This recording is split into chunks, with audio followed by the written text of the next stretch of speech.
문재인 대통령이 오전에 퇴임 연설을 했습니다. 위대한 국민과 함께 성공하는 대한민국 역사에 동행하게 돼서 매우 자랑스럽고 영광이었다라고 말했습니다. 국립현충원과 효창공원 독립유공자 묘역 참배로 하루를 시작한 문 대통령은 평소처럼 일정을 소화한 뒤 오후 6시 청와대에서 퇴근할 예정입니다. 청와대 취재기자 연결합니다. 백종규 기자. 네, 청와대 춘추관입니다. 네, 문재인 대통령, 대통령으로서 마지막으로 국민께 전하는 인사를 담은 퇴임 연설을 했죠. 네, 문재인 대통령은 오늘 오전 10시부터 10분가량 퇴임 연설을 진행했습니다. 가장 먼저 대통령으로서의 무거운 짐을 내려놓는다면서 퇴임사는 위대한 국민께 바치는 헌사라고 말했습니다. 문 대통령은 지난 5년을 되돌아보며 격동하는 세계사의 한복판에서 연속되는 국가적 위기를 헤쳐온 시기라고 평가했습니다. 이 과정에서 대한민국은 더욱 강해졌고 더 큰 도약을 이뤘다며 위대한 국민과 함께한 것이 더없이 자랑스럽다고 강조했습니다.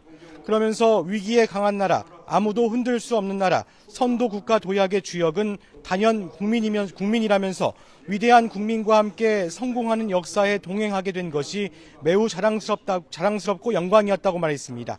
문 대통령은 이어 다음 정부에서도 성공의 역사를 이어가길 기대한다며 그동안의 성과를 발전시켜 더 나은 미래로 나아가길 기원한다고 설명했습니다. 이와 함께 국민의 마음을 하나로 모으는 것이 무엇보다 중요하다면서 국민 통합의 길로 나아갈 때 대한민국은 진정한 성공의 길로 전진할 것이라고 강조했습니다. 네, 임기 마지막 날 일정 자세히 전해 주시죠. 네, 문재인 대통령은 임기 마지막 날도 평소처럼 다양한 일정을 소화하고 있습니다. 먼저 이른 아침부터 김정숙 여사와 함께 서울 동작구 국립서울현충원을 찾아 순국선열과 호국 영령을 추모했습니다. 문 대통령은 방명록에 더 당당한 대한민국으로 나아가겠습니다라는 메시지를 남기기도 했습니다. 이어 효창공원으로 이동해 대한민국 임시정부 김구 주석 등 대한민국 독립을 위해 몸을 바친 임시정부 요인들과 독립유공자의 묘역을 참배했습니다. 오후에는 대한민국 현직 대통령으로서 마지막 외교 일정을 소화합니다.